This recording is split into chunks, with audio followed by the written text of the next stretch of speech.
है, बहुत warm welcome. मैं हूं कामरान शाहिद। पाकिस्तान में अब तो एक हफ्ते से भी कम टाइम रह गया है, इलेक्शंस होने जा रहे हैं और इन इलेक्शंस का ये हफ्ता जो है बहुत से लोग समझते हैं बहुत इंपॉर्टेंट है। जो कायदीन हैं, जो सियासी पार्टीज़ हैं, उनकी स्पीचेस, उनका अवाम में रिस्पॉन्स, वालेहानापन, अवाम का रिस्पॉन्स और अवाम की शमूलियत उन जलसों के अंदर, ये सब वो चीज़ें जो कि एक इलेक्शन की लहर बनाते हैं। और बहुत से वो लोग जो कि इनडिसाइसिव होते हैं हर इलेक्शन से पहले, उनका असल मंजिल का तयन जो है इन 5-6 दिनों में हो जाता है।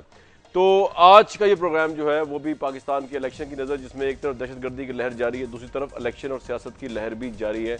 दो पार्टीज फोर फ्रंट पे हैं, PMLN और पाकिस्तान तहरीक इंसाफ, जिनके जलसों ने जो है वो ये साबित किया कि वाकई पाकिस्तान में इलेक्शन हो रहा है। अदरवाइज बाकी पार्टीज जो है वो सारे प्रोसेस से इस तरह मार्जिनलाइज हो गई कि वो जहां कॉर्नर मीटिंग भी करने लगते हैं, ANP, MQM और पीपल्स पार्टी, तो उनको वहाँ पे कैजुअलिटीज़, वहाँ पे दहशतगर्दी का सामना करना पड़ता है। हमारे साथ आज के जो लोग मौजूद हैं, उन्होंने पाकिस्तान में इलेक्शंस को बहुत दिहाइयों से ऑब्जर्व किया है। उनसे बात करने की कोशिश करते हैं, जानने की कोशिश करते हैं कि आखिरी 5 दिन जो है वो किस लिहाज से वोटर्स के लिए, लीडर्स के लिए, पार्टीज़ के लिए अहम होते हैं मौजूदा हालात के तनाज़ुर। मुझे उमरान शामी साहब किसी तारों के मोहताज नहीं, रोज़ा पाकिस्तान के मदीर आला हैं और प्रोग्राम करते हैं दुनिया में। सर बहुत वार्म वेलकम आपको। सलीम साफ़ी साहब है, सीनियर जर्नलिस्ट, हमें ज्वाइन कर रहे हैं इस्लामाबाद से। इनके कॉलम भी पढ़ते हैं आप, इनके तज़किरे भी सुनते हैं TV के ऊपर, इनका प्रोग्राम भी आप देखते हैं। हमारे साथ रज़ा रूमी साहब मौजूद हैं, अंग्रेज़ी अखबार के एडिटर हैं फ्राइडे टाइम्स के, और इनका प्रोग्राम भी आप चैनल्स पे देखते हैं, तज़किरे भी सुनते हैं। शामी साहब, स्पीचेस के हवाले से अगर हम ये देखें कि अब मरला फाइनल शुरू हो गया, पहले तो ये बताइए, लोग ये पूछते हैं बहुत से कि ये लहर क्या होती है, कि जी आखिरी 2 दिन, आखिरी 3 दिन, और वो लहर किनको इफेक्ट करती है? क्या जो स्ट्रॉन्ग होल्ड्स होते हैं उनको इफेक्ट करती है? जो इनडिसाइसिव वोटर है उनके लिए होती है? लहर होती क्या है? बड़ा दिलचस्प सवाल है आपका। ये लहर होती है। अच्छा। देखिए, ये एक आप यूं कह लें कि जैसे एक इंतखाबी मुहिम हो रही है जी, तो वो एक खास सतह पर उभर रही है और उसमें हर रोज इजाफा होता चला जाता है।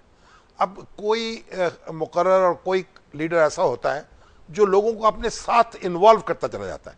उसका आज का दिन कल के दिन से बेहतर होता है, कल का दिन परसों के दिन से, इस तरह चलता है। अच्छा। उसको हम लहर कहते हैं, जब लोग ज्यादा इन्वॉल्व होते चले जाते हैं।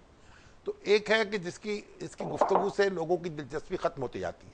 तो इस वक्त जो सूरत हाल है, इमरान खान और नवाज शरीफ साहब, ये 2 लीडर हैं जो कि जलसों से खिताब कर रहे हैं, और शहबाज शरीफ साहब भी हैं, दूसरे लोग भी हैं, लेकिन पंजाब के सेंटर में और फिर सूबा पख्तूनख्वा में ये इन दोनों के दरमियान एक जंग जारी है। कि 4-5 दिन रह गए इलेक्शन कैंपेन खत्म होने में। ये जो लहर का इम्पैक्ट है वो, यानी जो इस वक्त के एग्जिस्टिंग लोग हैं, पार्टीज जो फोर फ्रंट पे हैं, अगर लेट्स सपोज आप कहें जी कि PMLN एक स्टेप आगे या PTI एक स्टेप आगे या दूसरी पीछे, तो क्या ये 5 दिन में ये भी चीज चेंज हो सकती है? ये लहर ऐसी भी होती है? तब्दील हो सकती है, तजर्बे की बेस पे हो जी। सकती है। अच्छा। देखें, यानी चंद हफ्ते पहले जब ये इंतखाबी मुहिम शुरू हुई थी, तो जो सर्वेज आ रहे थे और जो पोल्स हो रहे थे, उसमें ये कहा जा रहा था कि मुस्लिम लीग नून PTI से बहुत आगे है। ठीक है। और लेकिन एक बात बड़ी दिलचस्प थी कि नवाज शरीफ साहब और इमरान खान साहब, उनकी जो ज़ाती पॉपुलैरिटी है, ज़ाती मकबूलियत है, वो करीबन करीबन यकसा सतह पर है। अब इमरान खान साहब के लिए चैलेंज दरपेश था कि वो अपनी ज़ाती मकबूलियत को किस तरीके से तब्दील करते हैं इलेक्टोरल विक्ट्री में। तो अब उन्होंने जिस तरीके से मुहिम शुरू की है, मेरा ख्याल है कि उनकी ताकत में इजाफा हुआ है। राइट। सलीम साफी साहब, किस हद तक एग्री करेंगे आप शामी साहब की इस बात से कि बेसिकली जो पहले सर्वेज आ रहे थे उसमें PMLN को आगे दिखाया जा रहा था, लेकिन इन 5 दिनों के अंदर जो है वो हालात चेंज भी हो सकते हैं या हालात वैसे भी रह सकते हैं? आपकी अपना टेक क्या है इसके ऊपर, जो लहर का फिनोमेना है? सलीम साहब, ओवरऑल पाकिस्तान की बात कर रहा हूं मैं। आपने मुझसे सवाल गलत अंदाज में पूछा है। अब शामी साहब से डिसएग्री करके मैं मरना तो नहीं चाहता, शागिर्द हूँ उनका। अच्छा, ठीक है। नहीं जनाब, आप तो बिल्कुल मरते तो हम आप पर हैं जनाब। ठीक है, ठीक है, ठीक है। अब आप डिसएग्री कर सकते हैं जी। नहीं, मेरे ख्याल में शामी साहब ने ठीक बात कही है। मैं सिर्फ उनकी एक बात को आगे बढ़ाऊंगा कि मेरा ख्याल है कि ये जो दोनों लीडर इस वक्त जो कैंपेन कर रहे हैं, एक तो ये है कि इस वक्त अमलन ये है कि एक सूबे में जलसे हो रहे हैं और बाकी 3 सूबों में धमाकों का इंतज़ार रहता है या धमाके हो रहे हैं। खैबर पख्तूनख्वा में भी जब ये 2-3 लीडर जो कि तालिबान की हिट लिस्ट पे नुमाया नहीं है, ये भी जब जाते हैं तो सिर्फ पेशावर मर्दान यानी जो पेशावर वैली या हज़ारा डिवीज़न में ही एक्टिविटीज़ होती हैं।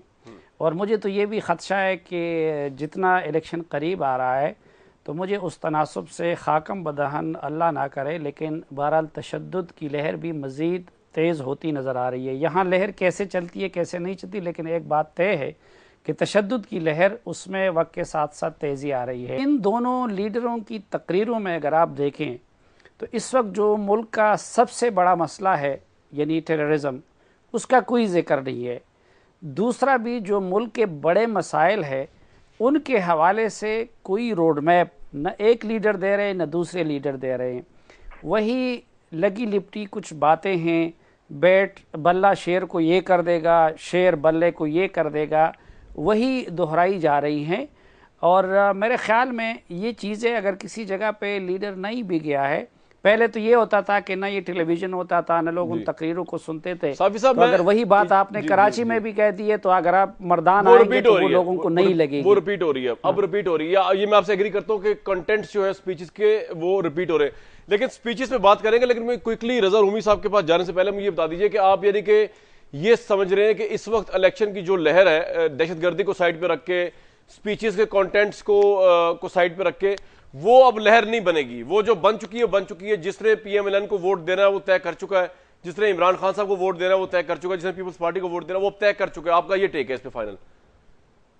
मेरे ख्याल में एक तो इस मरतबा ये है कि कुछ पार्टियां ऐसी हैं जिन्होंने पहले दिन से अपने इंतखाबी मुहिम को बड़े जलसों पे तकिया करने की बजाय उन्होंने डोर टू डोर कैंपेन तक मुख्तस कर लिया है। मसलन पीपल्स पार्टी शुरू दिन से ये कर रही है, अवामी नेशनल पार्टी शुरू दिन से ये कर रही है।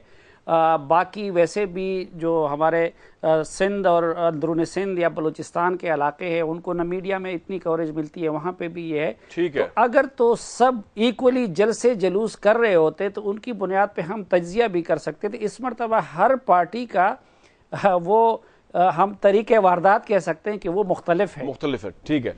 तो रजा रूमी साहब, दो एनालिसिस आपके सामने हैं और ऑब्वियसली आप इंटाइटल हैं, इनमें से किसी से एग्री डिसएग्री अपना और एनालिसिस देने में।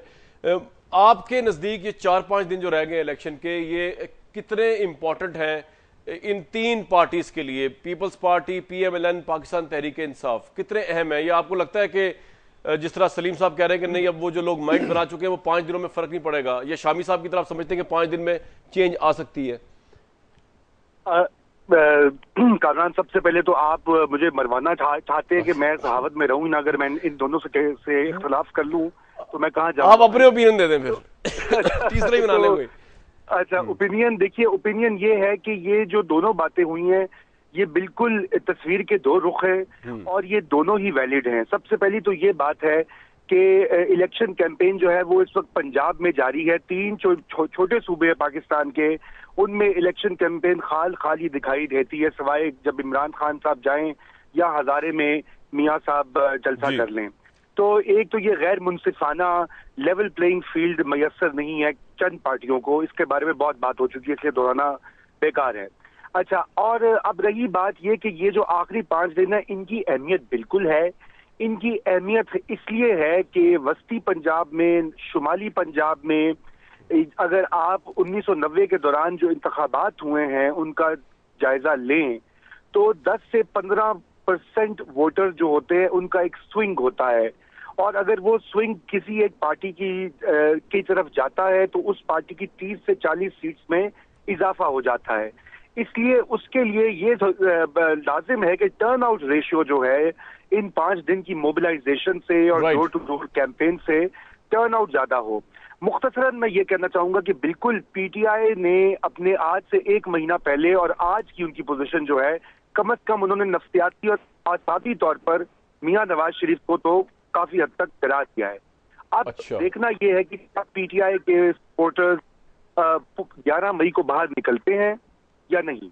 राइट, ये मेरे साथ रहे। शामी साहब, अगर मैं आपसे कहूं कि आप एनालिसिस करें, क्योंकि कैंपेन दोनों की चल रही है, पीपल्स पार्टी को मैं इसलिए शामिल नहीं करूंगा। मैं इससे एग्री नहीं करता। किससे? कि कैंपेन सिर्फ दोनों की चल रही है। अच्छा, ठीक है, कैंपेन सबकी चल रही है। और सिर्फ तरीके मुख्तलिफ है। ठीक है, एक बात। दूसरी बात यह कि मियां नवाज शरीफ साहब ने तो अपनी कैंपेन के आगाज में सवात में बहुत बड़ा जलसा किया था जी। इसलिए यह कहना कि यह सिर्फ मानसहरे में बड़ा या हजारा में नहीं, वो दुरुस्त है, वहां भी जलसे किए हाँ हैं, लेकिन और इमरान खान साहब भी यानी पख्तूनख्वा के दूसरे इलाकों में गए हैं। एक बात, वो बलूचिस्तान में भी गए हैं जी। नवाज शरीफ साहब सिंध के अंदर भी गए हैं, ठट्टा में जलसा किया है उन्होंने, जैकबाबाद में जलसा किया है इमरान खान ने, और अल्ताफ हुसैन साहब जो हैं उनकी कैंपेन भी जारी है, उन्होंने हैदराबाद में जलसा किया, उन्होंने कराची में जलसा किया।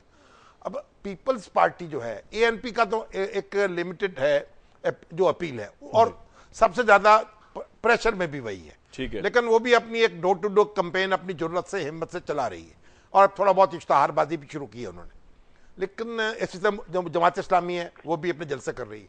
पीपल्स पार्टी जो है उसका प्रॉब्लम यह है कि उसका कोई मरकजी लीडर इस वक्त नहीं है जो हेड करे, जो बड़े जलसों में खिताब कर सके। ठीक है, इसलिए वो बड़े जलसे कर नहीं पा रही इस वजह से। ठीक है शाफी साहब, लेकिन मैं ये कह रहा हूँ, अब मैं जो अखबारात देखते हैं, जब टीवी देखते हैं, तो उसमें ऑब्वियसली जो नेशनल लेवल पे फोकस हुआ हुआ है ना, जलसे एक तरफ इमरान खान साहब के, एक तरफ नवाज शरीफ साहब के या शहबाज शरीफ साहब के, तो कह रहे हैं मतलब है ये दो तो नजर आ रहे हैं सामने, लेकिन बाकी मैं उनको कंपैरिजन करवा रहा हूं। आप ये ना समझेंगे उनको जलसे कर नहीं सकते। पंजाब में ये नहीं कह रहा, देखे ना, पीपल्स पार्टी जलसे कर सकती है, मैं आपसे सिर्फ ये पूछ रहा था, उसकी वजह और है, मैं आपसे वो उसमें आते हैं, लेकिन मैं आपसे जानने की कोशिश कर रहा था, आप मेरिट्स और डीमेरिट्स क्या दोनों ही कैंपेन के निकाल रहे हैं? ये दो जो लीडिंग पार्टी नजर आ रही हैं इस वक्त पंजाब के अंदर लीडिंग पार्टी करते हुए, परसेप्शन वाइज देखिए बात, इनकी कैंपेन के मेरिट डीमेरिट्स क्या है? इमरान खान साहब की जो कैंपेन है ना, उसमें तो भुट्टो साहब का लहजा झलक रहा है।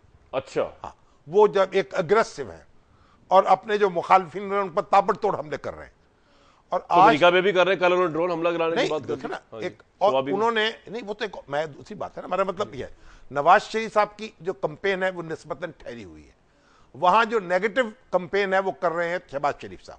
अच्छा, हाँ, नवाज शरीफ अग्रेसिव कैंपेन कह लें आप, नवाज शरीफ साहब ने अपने आप को एक रोका हुआ है, खास सतह पे रखा। इसी तरीके से कि इमरान खान ने सुबह खैबर पीके में जाके एक बड़ी आज तक किसी लीडर ने यह गुफ्तगू नहीं की इस तरह, उन्होंने कहा अगर 11 मई के बाद, यानी वो जीत गए तो जाहिर है ड्रोन अटैक अगर पाकिस्तान पर होगा तो मैं एयरफोर्स को हुक्म दूंगा कि ड्रोन मार गिराया जाए। तो ये एक बड़ा स्ट्रॉन्ग मैसेज है जो उन्होंने भेजा है, वो पाकिस्तान के अंदर भी। आपके नजदीक ये स्टेटमेंट जो है वो उनकी आवाम या जो इनडिसाइसिव वोटरों के लिए अपीलिंग होगी? बिल्कुल होगी। अच्छा। इसलिए कि लोग चाहते हैं, क्योंकि ये मियां साहब की जो कंपेन है उसमें आपको क्या मेरिट्स डिमेरिट्स नजर आते हैं? नहीं, मैं देखिए बात यह है कि मियां साहब की कंपेन अपनी जगह दुरुस्त है। इमरान खान और मियां साहब की उम्र तो तकरीबन एक जैसी है, लेकिन इमरान खान जो हैं वो तो 6 जलसे 7 जलसे रोज कर किए उन्होंने। अच्छा, मियां साहब जो है उस तरह नहीं, 1 जलसा 2 जलसे करते हैं। तो ये आपका इसमें दोनों कैंपेन पे वो ज्यादा फोर्सफुल कैंपेन है, ठीक, क्योंकि वो बड़े अग्रेसिवली उसको चला रहे हैं। ठीक, एक ब्रेक लेंगे, ब्रेक से वापस आएंगे तो मेरा यही सवाल जो है बड़ा पर्टिनेंट, दोनों जो मेन लीडर्स सामने नजर आ रहे हैं इस वक्त हमें, इमरान खान साहब और नवाज शरीफ साहब, पीटीआई, पीएमएलएन और पीपल्स पार्टी की भी कैंपेन से कंपैरिजन करवाऊंगा मैं सलीम साफी साहब से भी और रजा रूमी साहब से भी, ये देखने के लिए कि ग्राउंड के ऊपर जो है वो 5 दिन में कितनी चेंज आ सकती है मौजूदा सियासी हालात से इलेक्शन के तनाजुर में। वापस आते एक ब्रेक के बाद।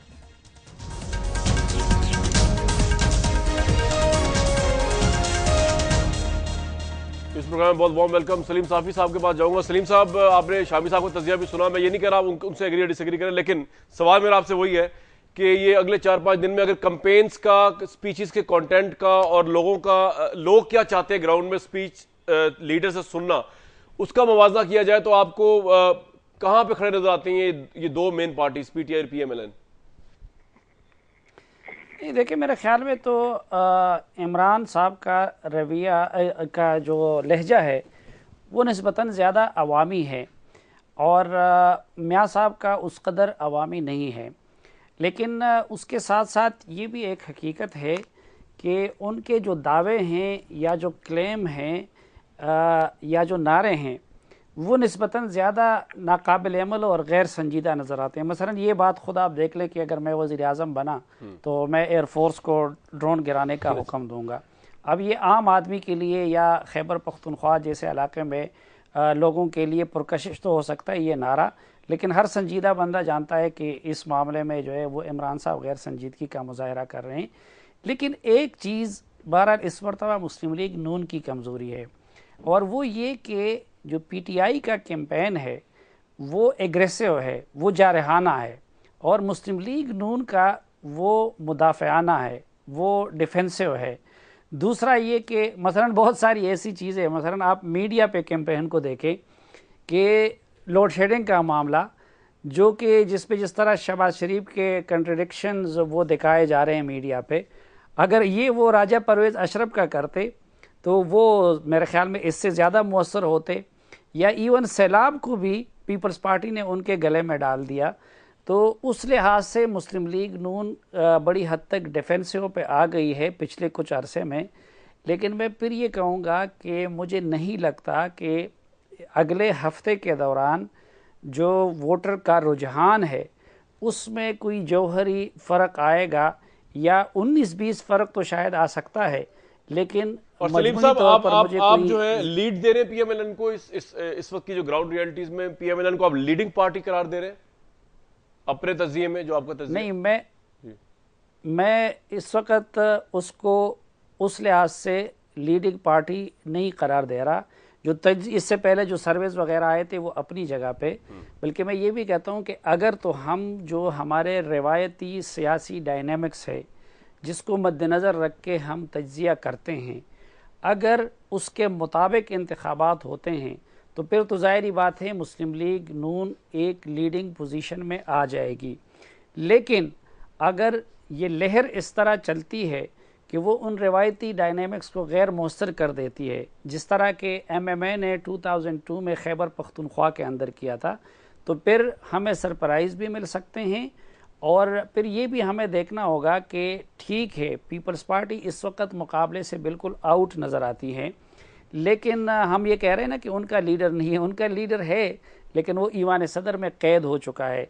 लेकिन इस वक्त बिल्कुल उनका रोल जो है ना वो टीवी मेरे और आपके प्रोड्यूसर का होता है कि वो बैठा तो कैमरे के पीछे है लेकिन सब कुछ मॉनिटर कर रहा है। और उस शख्स का रिकॉर्ड ये है पिछले 5 साल में कि हुकूमत साजी से लेके निगरान हुकूमत के क़याम तक हर मामले में उसने नवाज शरीफ को भी हराया है, हम जैसे लोगों के तज्जियों को भी गलत साबित कराया है, और बाकी पार्टियों हत्ता कि मौलाना फजलुर रहमान साहब को भी उन्होंने कई बार इस्तेमाल कर दिया है। अच्छा, तो अब ये देखना है कि वो बंदा क्या कर रहे हैं। हो सकता है अगर इस लिहाज से देखा जाए तो राइट विंग का वोट तो बहुत तकसीम हो रहा है, मुस्लिम लीग नून और तहरीक इंसाफ आपस में उलझे हुए, तो ये भी हमें एक लिहाज से कुछ सरप्राइज मिल सकता है कि जितना हम देख रहे हैं कि पीपल्स पार्टी आउट हो गई है, शायद पीपल्स पार्टी उस तरह आउट ना हो और वो बंदा कुछ खास इंतजाम कर चुका हो। रजा रूमी साहब, पीपल्स पार्टी का फैक्टर जो है आपके ख्याल में नॉन एंटिटी बन चुका है, या आप समझते हैं कि 60 सीटें तो वो निकाल ही लेंगे सिंध की, दही सिंध की मिला के,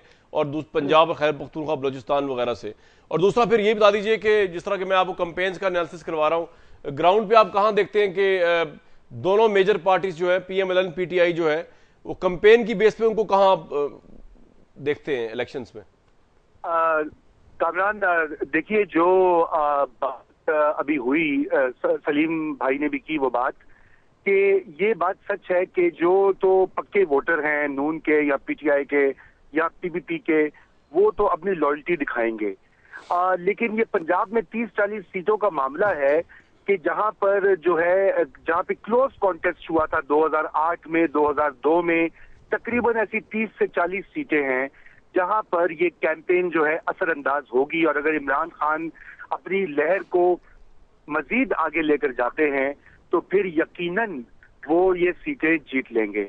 जहां तक आपने पीपीपी की बात की, तो पीपीपी को राइट ऑफ करना जो है वो नाआकिबत अंदेशी होगी। उसकी वजह ये है कि तकरीबन 30 के करीब सीट्स जो हैं सिंध में पीपीपी उनको लीड कर रही है इस वक्त, और तकरीबन 20 से 22 सीटें पंजाब में, शुमाली और जनूबी पंजाब में, जहां पे पीपीपी एक फ्रंट रनर है। और इसके अलावा खैबर पख्तूनख्वा में भी चंद सीटें हैं, और बलूचिस्तान में भी एक सीट है, और एक सीट इस्लामाबाद की है मुस्तफा नवाज खोकर की, जहां पर उनकी जीत के रोशन इम्कानात हैं। अगर आप इसको मिला लीजिए तो ये तकरीबन 60 से 62 सीटें बन जाती हैं। और अगर जिस तरह से इत्तेहादी पिछले दिनों ये दहशतगर्दी के अटैक्स के बाद इकट्ठे हुए, तो उससे ये साबित हुआ कि ये तीन पार्टियों की जो कोलिशन थी ये अभी भी ताहाल दोबारा मिल सकती है, और इनकी अगर आप कुल तादाद देख लें तो वो 90 से 100 सीटों के दरमियान बन जाती है। चुनाचे अगला इलेक्शन का जो 12 मई को हम मंजरनामा देखेंगे उसमें मुस्लिम लीग नून तो होगी एक तरफ पंजाब से बहुत सीटें लेकर, लेकिन ये जो ब्लॉक है ये भी वहां मौजूद होगा, और इमरान खान साहब जो हैं वो अपनी स्विंग और अपनी वेव और बल्ले के साथ वहां मौजूद होंगे। तो मुकाबला जो है वो बड़ा सख्त है इस वक्त, और ये जो हमारी जो बहुत सारी तज्जियात हैं वो शायद गलत भी साबित हो जाएं। राइट, 12 मई आपने तो बड़ी कॉम्प्रिहेंसिव बात कह दी, लेकिन इसी को लेकर शामी साहब बहुत से लोग समझ रहे थे कि जरदारी साहब क्योंकि ऐवान सदर में है तो पीपल्स पार्टी जो है वो भी बड़ी खामोश है, लेकिन जब हम ये एडवर्टीजमेंट देख रहे हैं पीपल्स पार्टी की बड़ी अग्रेसिव है खासतौर पर PMLN के ऊपर, तो उससे तो देख के लगता नहीं है कि शायद आसानी से शिकस्त हो भी जाए तो तस्लीम कर ले जरदारी साहब। क्या तुर्क का पता हो सकता है अगर 60 सीटें मिल जाए इन्हें? नहीं देखें, इस वक्त जरदारी साहब जो हैं जाहिर है कि कॉन्स्टिट्यूशनल बार है जनाब, वो आगे कैंपेन को लीड नहीं कर सकते, लेकिन इसका मतलब ये नहीं है कि पीपल्स पार्टी अपना वजूद नहीं रखती। देखिए, पीपल्स पार्टी एक बड़ी सख्त जान पार्टी है, और 1977 के बाद आज तक उनके पास पंजाब का इख्तिदार नहीं आया। ठीक है, और मुसलसल अपोजिशन में रहना और या नीम एक दिल्ली के साथ एक कोलिशन बनाना, वो उसने इस मुसलसल इस अरसे में ऐसा हुआ है। अब इसको आप देख लीजिए, तकरीबन 36 साल हो जाते हैं। एक 36 साल तक इख्तिदार से महरूम रहने वाली जमात जो है, आज पंजाब में भी एक ताकत है, उसके वर्कर्स मौजूद हैं, उसके कैंडिडेट मौजूद हैं, और ये जो उनकी इश्तहारी मुहिम है उसने उनके अपने वर्कर्स को और अपने वोटर्स को फॉल कर दिया। लेकिन शामी साहब फिर सवाल ये है कि अगर जिस तरह जो रजा उम्मी साहब फरमा रहे हैं कि ये 60 सीटें को मिल जाएं, तो आप ये मंजरनामा भी देख रहे हैं कि अगर PMLN जो है वो 90 सीटें भी ले जाए, 100 सीटें भी ले जाए, तब भी पीपल्स पार्टी थादियों के साथ मिलकर हुकूमत बना। देखिए, पहली बात तो यह है कि मैं ये बात तो नहीं कहता कि मुझे कितनी सीटें कोई ले लेगा, क्योंकि हमारी जो पार्लियामेंट्री पॉलिटिक्स है उसमें बाज़-औक़ात बहुत कम वोट लेकर आप ज्यादा सीटें ले जाते हैं, बाज़-औक़ात बहुत ज्यादा वोट लेकर सीट ज्यादा नहीं मिलती। ठीक है, बाज़-औक़ात आप ये इसका एक प्रॉब्लम है। लेकिन पीपल्स एक कोलिशन बननी है, जो भी बनेगी, कोई एक जमात इलेक्शन के बाद वफाकी हुकूमत बनाते हुए नजर नहीं आ रही, उसे कोलिशन बनानी पड़ेगी। कोलिशन को लीड करे मुस्लिम लीग नून या पीपल्स पार्टी या PTI। ये इस वक्त तक तो ये समझा जा रहा है। इमरान खान साहब तो कह रहे कोलिशन में नहीं बैठूंगा मैं, आप समझते चेंज हो सकती है ये उनकी बात? देखिए, जब उनकी जमात आ जाएगी, पार्लियामेंट्री पार्टी होगी, उसकी अपना एक स्ट्रक्चर मौजूद है, वो फैसले कर सकेगी। वन मैन शो तो नहीं होता इस तरीके से पार्टी में, लेकिन अगर वो कोलिशन में नहीं बैठेंगे तो कोई दूसरी कोलिशन बनानी पड़ेगी। अगर दूसरी कोलिशन नहीं बनेगी तो फिर असेंबली डिसॉल्व हो जाएगी। शामी साहब, लेकिन ये जो स्टेटमेंट आई गालिबन भट्टू साहब की तरफ से, पता ही जरा मजाक का ये सीरियस थी कि इमरान खान साहब पीपल्स पार्टी के प्राइम मिनिस्टर बन सकते हैं, इसको तो मजाक में नहीं, आप समझते हैं इसमें बड़ी सेंस है? नहीं, देखिए, सियासत में तो कोई चीज नामुमकिन नहीं होती। अगर मुस्लिम लीग नून और पीपल्स पार्टी के दरमियान कोलिशन बन सकती थी और बनी है यूसुफ रजा गिलानी साहब की वजारत उज़्मा में, तो कुछ और भी हो सकता है।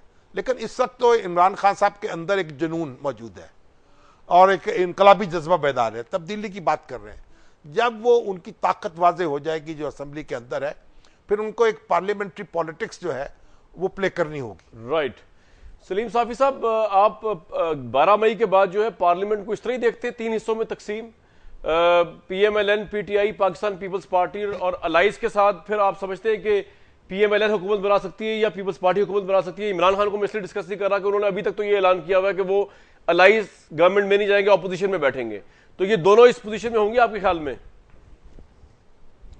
जी, मेरे ख्याल में ऐसा ही होगा कि इन दोनों में से कोई एक हुकूमत बनाएगी और वो भी कोएलिशन हुकूमत होगी। और मैं समझता हूँ कि आने वाला जो पार्लियामेंट होगा वो पाकिस्तान में बेहतरी का ज़रिया साबित होगा इंशाअल्लाह। वजह उसकी ये है कि पाकिस्तान में जिसको भी मुतलक अक्सरियत मिल जाती है या इख्तियार मिल जाता है तो उसके फ़िरौन बनने में देर नहीं लगती। और एक तरफ अगर उसके पास कोएलिशन होगा, दूसरी तरफ मजबूत अपोजिशन होगी, तो मेरे ख्याल में ये पाकिस्तानी कल्चर के हिसाब से ये एक अच्छी कम्बिनेशन और अच्छी हुकूमत होगी। लेकिन सलीम साहब, लॉजिकली स्पीकिंग, ग्राउंड रियलिटी को देखते हुए आपको लगता है कि अगर एक तरफ एमक्यूएम के पास चॉइस हो पीपल्स पार्टी को ज्वाइन करने की और दूसरी तरफ चॉइस हो बेहतर नंबर हो चाहे पीएमएलएन के उनको ज्वाइन करने की, तो उनका मूड किस तरह जा सकता है पॉलिटिकली स्पीकिंग?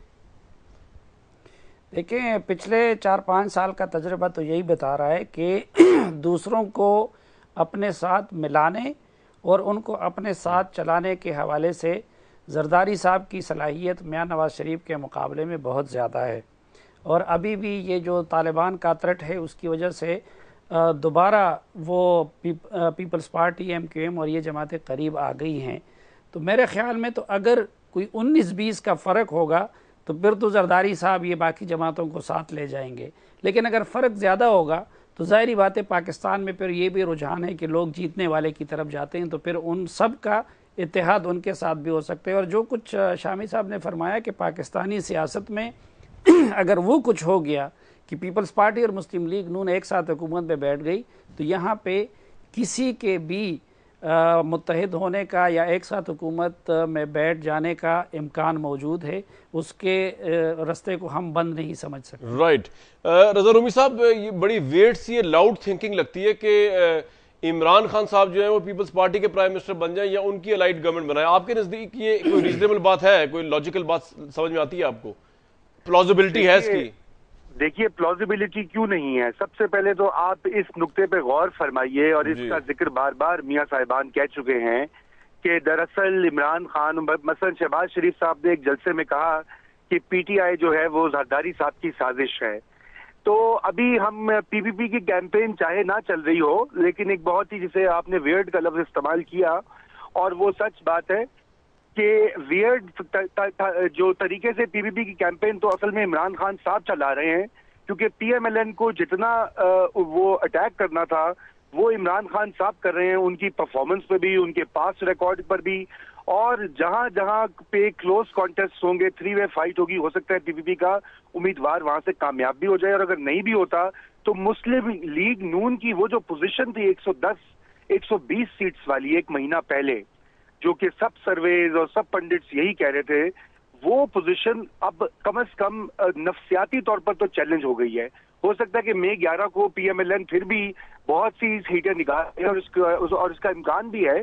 लेकिन ये बात जरूर है कि पीटीआई के साथ पीपीपी को जो है इलाहाक पर कोई मेरे ख्याल से एतराज नहीं होगा, पीपीपी के अंदर कोई मसला नहीं होगा। इमरान खान साहब अलबत्ता जो हैं वो शायद किसी भी कोलिशन में ना जाएं, और उनके पास एक बड़ा जेन्युइन रीजन है, क्योंकि इमरान खान साहब अपना मुस्तकबिल देख रहे हैं। वो जिस तरह से वो अपने आप का अपना हल्का असर फैला रहे हैं पाकिस्तान में, वो अगले 3-4 साल में मजीद अपने पार्टी को तकवीत दे सकते हैं, क्योंकि अभी तो उनकी पार्टी कमजोर है। अभी तो वो हुई है। ये तो आपने एक फ्यूचर के मंजरनामे में चले गए, अगर वो हुकूमत नहीं बनाते तो उस सूरत में पार्टी जी। तो मैं मुख्तसरन ये बात कहूंगा कि ये जो है हम किसी भी चीज को नजरअंदाज नहीं कर सकते, बल्कि मुझे तो पीपीपी और पीएमएलएन की कोalition भी एक इम्कान नजर आता है। अगर जरदारी साहब का री इलेक्शन जो है ना, पीपीपी की तरजीहात बहुत देखिए वाज़ेह हैं।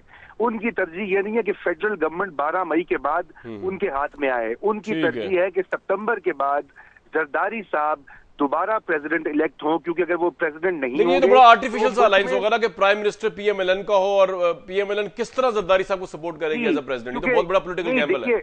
देखिए ये एक मसला है ना, क्योंकि पीपीपी की लीडरशिप, अगर जरदारी साहब प्रेसिडेंट नहीं है तो वो पाकिस्तान में नहीं रह सकते, क्योंकि एक तो इम्यूनिटी जाती है और दूसरा सिक्योरिटी। लेकिन रजा साहब वो वोट तो वो सेनेट से भी कैडर कर सकते हैं, अपने अलाई से भी वोट ले सकते हैं, उसके लिए वो नून लीग की तरफ क्यों जाएंगे जरदारी साहब? देखिए, नून लीग की सपोर्ट जो है, अगर नून लीग की हुकूमत होती है, उनका वज़ीर आज़म होता है पंजाब में और खैबर पख्तूनख्वा में खातिर खान। अच्छा, ये आपकी लाउड थिंकिंग है बड़ी कि नून लीग और जरदारी साहब जो एक दूसरे को सपोर्ट करें प्राइम मिनिस्टरशिप में और वो इन रिटर्न प्रेसिडेंटशिप पे करें, इस पे बात करेंगे। लेकिन उससे बढ़ के भी एक मैंने बात करनी है, ब्रेक से वापस आएंगे।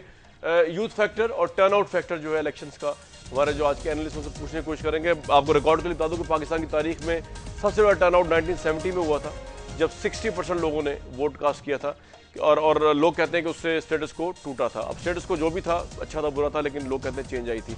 आज का इलेक्शन जो है क्या उसको रिकॉर्ड बीट कर सकेगा टर्न आउट के हवाले से, और फिर यूथ का फैक्टर कहाँ स्टैंड करता है, इस पर बात करेंगे इस प्रोग्राम में ब्रेक के बाद।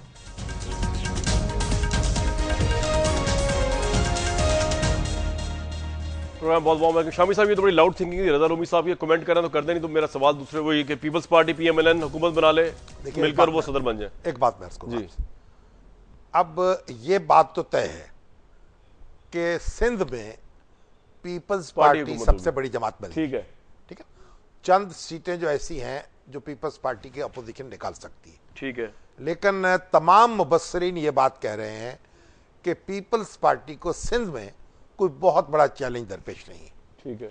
अगर सिंध में पीपल्स पार्टी की हुकूमत है तो फिर जो पंजाब के हुक्मरान होंगे और जो मरकज के हुक्मरान होंगे उनको कोई वर्किंग रिलेशनशिप तो बनानी पड़ेगी, वगरना सिंध के साथ को कन्फ्रंट कर। लेकिन शामी साहब इस एक्सटेंट तो नहीं कि उनका प्राइम मिनिस्टर को जरदारी साहब सपोर्ट कर रहे हैं, इनके प्रेसिडेंटशिप को वो सपोर्ट कर रहे हैं। मैं तो आपसे कर्ज कर रहा हूँ, क्या शक्ल होगी सिंध को, अगर सिंध में सिंध के वजीर आला का वो रवैया होगा इस्लामाबाद के हुक्मरानों का जो शहबाज शरीफ साहब का जरदारी साहब के बारे में था, तो फिर तो मामला जो है वो अच्छाई की तरफ नहीं जाएगा, फिर तो खराबी होगी। अच्छा। तो सिंध का रोल जो है बहुत अहम है और सिंध को कौमी धारे में रखना और पंजाब और सिंध के दरमियान हम आहंगी को बरकरार रखना और मरकज पर तो एक हम आहंगी तो होनी चाहिए, एक हमंगी होनी चाहिए, चाहे उस लेवल तक जाए ना जाए रजा रूमी साहब। लेकिन चले अगला मेरा सवाल आपसे फिर ये रहेगा कि आपने 1970 का इलेक्शन देखा, हमारे सामने प्रेसिडेंट है 60% टर्न आउट का। इस इलेक्शन में जो आप लोगों का जोश और वलवला देख रहे हैं ओवरऑल अक्रॉस पाकिस्तान, क्या प्रेडिक्ट करते हैं कि लोग बाहर निकलेंगे और फिर यूथ का फैक्टर कहां स्टैंड करता है? देखिए किसके साथ स्टैंड करता है? लग तो ये रहा है कि इस दफा टर्नआउट ज्यादा होगा, 44 ज्यादा होगा जो लास्ट इलेक्शन, और जितना टर्नआउट ज्यादा होगा जी उसका फायदा इमरान खान को पहुंचेगा। क्यों, ये आप किस तरह से कर इसलिए एक ख्याल ये है कि जो नए वोटर्स हैं या नौजवान हैं जो खासी एक मेहनत कर रहे हैं, मैं देख रहा हूँ मुख्तलिफ हल्कों में फिर रहे हैं, अगर वो और रजाकार हैं, वो मुझे शहर में जगह जगह से इतला मिलती है कि पर्चियां कटी दे रहे हैं, लोगों को बता रहे हैं, उनके घर जा रहे हैं। ये लोग जो हैं जिन्होंने पहले वोट नहीं दिया हुआ या आप एक जोशो जज्बे के आपके नजदीक इमरान साहब को मेजोरिटी जाएंगे पहले आप देखिए, हाँ इलेक्शन जो है नहीं मेजोरिटी से मुराद ये नहीं कह रहा, मैं कहता टर्न आउट ज्यादा होगा तो उनको इसका फायदा होगा। ठीक है सलीम साहब, आप एग्री, आपका इस पर एनालिसिस क्या है यूथ फैक्टर के ऊपर कि टर्न आउट खैबर पख्तूनख्वा में तो हालात बड़े अजीब से और बलोचिस्तान में और सिंध में भी जो नजर आ रहे हैं, तो टर्न आउट पे आपका टेक क्या है कि ओवरऑल पाकिस्तान में टर्न आउट कहां देखते हैं? शामी साहब कह रहे ज्यादा होगा पहले से, और फिर यूथ का क्या हम अस्यूम कर सकते हैं सिर्फ फॉर ग्रांटेड के इमरान साहब के साथ ही होगी यूथ? मियां साहब के साथ भी यूथ तो बहुत खड़ी है। नहीं, तहरीक इंसाफ के साथ जो लोग वाबस्ता हैं, ये हकीकत है कि उनमें संजीदा और उम्र रसीदा लोगों की बनिस्बत वो यूथ की तादाद ज़्यादा है, लेकिन ये ज़्यादा फ़ायदा उनको पहुंचा सकता है शहरों में जहां पे तहरीक इंसाफ पॉपुलर है। अब ज़ाहिरी बात है कि डेरा बुगटी में भी यूथ का वोट रजिस्टर हुआ है और सांगड़ में भी हुआ है और वज़ीरिस्तान में भी हुआ है, तो ज़ाहिरी बात है कि वहाँ पे तो यूथ का वोट भी उस तरफ जाएगा जिधर वो सीनियर लोगों का वोट जिस तरफ होगा। राइट, ये आपका इस पर टेक है। रजा रूमी साहब, आपका मैं एनालिसिस कुछ दिनों पहले सुना था टर्न आउट के ऊपर और यूथ फैक्टर के ऊपर, आपका क्या टेक होगा इसके ऊपर?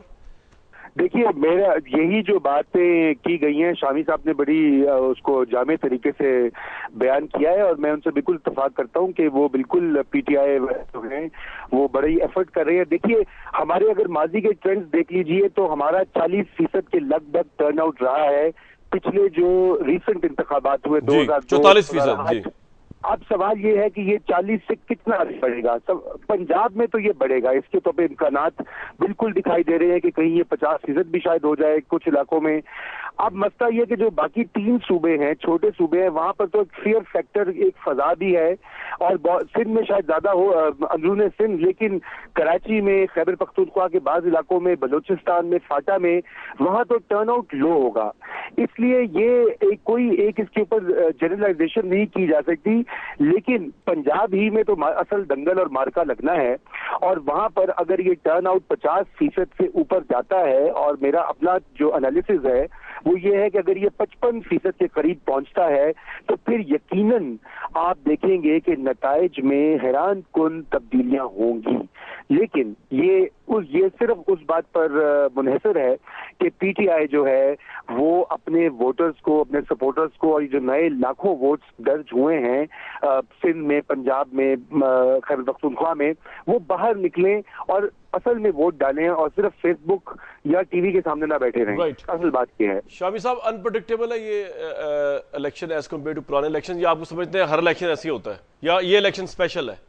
नहीं, हर इलेक्शन ही एक हद तक तो अनप्रडिक्टेबल होता है।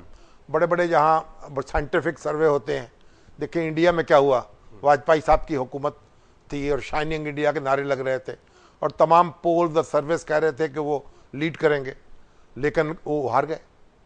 इसी तरीके से पाकिस्तान में तो उस तरह के साइंटिफिक सर्वेस बहुत कम होते। तो ये कहना कि ये क्या सूरत होगी, अल्टीमेटली कौन कितनी हद तक जीतेगा, कितनी नशिस्तें हासिल कर लेंगे, ये खासा मुश्किल काम है। लेकिन एक बात बड़ी वाज़ेह है कि यानी पीटीआई के वोट काफ़ी होंगे, नशिस्तें कितनी होंगी इस बारे में कहना मुश्किल है। सलीम साहब, आपके लिहाज से ये इलेक्शन किस तरह इंपॉर्टेंट या इंटरेस्टिंग या डिफरेंट है? मेरे ख्याल में इस लिहाज से डिफरेंट है, जिस तरह शामी साहब फरमा रहे थे कि किसी भी इंतखाब के बारे में और बिलखुसूस पाकिस्तान जैसे मुल्क के अंदर कोई हतमी पेशनगोई करना बहुत ज़्यादा मुश्किल है। अब सर्वेज़ में भी एक प्रॉब्लम यह आ जाता है कि अमेरिका जैसे मुल्कों में तो एक ये है कि वहाँ सदारती निज़ाम है और वहाँ लीडर की पॉपुलैरिटी और इलेक्टेबिलिटी वो कम बेश एक चीज़ होती है। हमारे यहाँ चूँकि हल्के की सियासत होती है तो इसलिए बाज़ औक़ात लीडर या पार्टी की पॉपुलैरिटी और इलेक्टेबिलिटी में बहुत ज़्यादा गैप होता है। तो एक तो उस बुनियाद पे यहाँ सर्विस की बुनियाद पे भी कोई हतमी राय नहीं बन सकती। दूसरा ये है कि इस मरतबा पाकिस्तानी सियासत में एक नया फैक्टर आ गया है और वो है तहरीक इंसाफ का फैक्टर। मसलन अमूमन इलेक्शन में यहाँ पीपल्स पार्टी और मुस्लिम लीग नून में मुकाबला हुआ करता था, या फिर मजहबी जमातें होती थी या फिर कौम परस्त जमातें होती थी, तो उनके माजी को पेश नज़र रख के आप एक तजिया कर सकते थे। अब चूँकि तहरीक इंसाफ बाज़ औक़ात ये लगता है कि पीपल्स पार्टी की जगह तहरीक इंसाफ ने ले ली और मुस्लिम लीग नून के साथ उसका मुकाबला है। अब वो चूंकि नई चीज़ है तो उस तो इसलिए आपको इंटरेस्टिंग लगता है। ठीक, बहुत ज़्यादा मुश्किल हो। ठीक, बहुत शुक्रिया सलीम साफ़ी साहब, रज़ा रूमी साहब, मुजीब शामी साहब। ऑब्वियसली व्यूअर्स हमारे एनालिसिस हैं, हमारे एनालिस्ट के एनालिसिस है, लेकिन जो बेस्ट रिजल्ट निकलेगा इन एनालिसिस से कतई नज़र या इनके हो सकता है बरक्स या इनके मुताबिक भी हो सकता है, वो निकलेगा 12 मई को और वो पाकिस्तान की आवाम यानी आप लोगों ने पार्टिसिपेट करना है 11 मई को। 12 मई तक की सुबह तक तो निकलेगा रिजल्ट ना, ठीक है, 11 मई को होगा और 12 मई तक हमें पता चलेगा इस दिस वे। और उसके अंदर ऑब्वियसली जो है आपने पार्टिसिपेट करना है और उम्मीद रखते हैं कि 11 मई जो है वो दहशतगर्दी के हवाले से एक अमन का दिन हो, ताकि लोग अपनी जानो माल की हिफाजत में ना पड़े रहें। वोट डालना जो है वो प्रायोरिटी हो, ना कि अपनी जानो माल की हिफाजत करना उस दिन। ये बड़ा इंपॉर्टेंट है, टर्न आउट के हवाले से भी, इलेक्शन, जमहूरियत और पाकिस्तान के फ्यूचर के हवाले से भी। मुझे नेक्स्ट टाइम तक के लिए इस प्रोग्राम के प्लेटफॉर्म से इजाज़त दीजिए।